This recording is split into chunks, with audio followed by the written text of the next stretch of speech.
one of my younglings is in grade 10, and I have a client that goes to TAFE, and I observed the way that the access to resources. They saw a particular an officer. You're making me jealous. I'm actually going to get a bit religious myself. So. Okay, so disability officer. There will be burgling in the background. So if you're like, say, for example, whatever, you failed, whatever, you left school or later on in life, whatever your reason is for going to TAFE, if you have something that registers as a disability, then you go to a person and, for example, you could have the course go twice as long. If you needed it, you could do like at half speed and still pass. Or you could do like, if you needed a certain thing, like in a practical test, like a practical exam or something like that, and you're like, oh, well, I've only got one hand, so I can't like open the bottle in a special way and hold it in a special way and use my other hand because I only have one. I'm going to have to do it this other way. So you get a concession or adaptation to it. That wouldn't fail you because you couldn't do the special way. Yeah. So you'd have all this opportunity at really ease. And then prior to that, we have high school. If you've got a disability or something that registers as a disability, I'm going to say that. Right?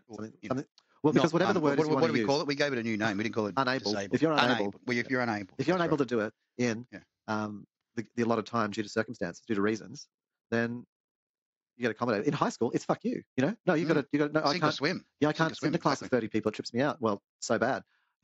And TAFE would be like, oh, okay, well, we'll give you an extra hour. We're going to give you an hour of tuition with the teacher. Yep.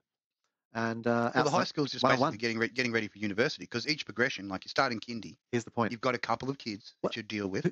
You go to state school or whatever. You're there with a lot more kids.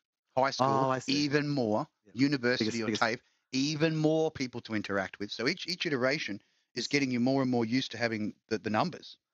It is. But if you are, regardless, obviously, ultimately, into your job where you're working, if you don't make it through high school because you fail, but if you don't even get through high school because you fail, and you actually get expelled because you're only turning up 2 days a week, so they're like, well, you haven't done the minimums, you're a failure. Whereas at TAFE, so you have to have failed to learn, to be allowed to like in TAFE or whatever. Like, no, you don't have to fail. You can go through grade 12 and go to TAFE. That doesn't quite mean that. I mean, if you're younger, that's it. You can't go to TAFE if you're 12. No, right? Because you're not equipped for it. While you're 12. You get completely jammed, or 13, and you've got like, I don't know, you've got one arm, and so you don't do well in school, and so you get punished. Whereas, and then by the time you could attend TAFE or go to university, your confidence in yourself is broken, and you failed. They won't even let you in there.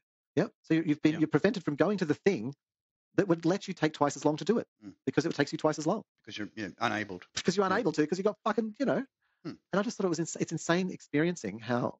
Before that's where learning fails. That's where learning fails. Yeah, and education fails. System. Exactly. Like, how is that? Like, and that was one of the talking points that I added to the click-up list was the fact that, has education failed us because it hasn't taught us critical thinking, but being able to be adjustable. It's not. It's just horrific. Yeah.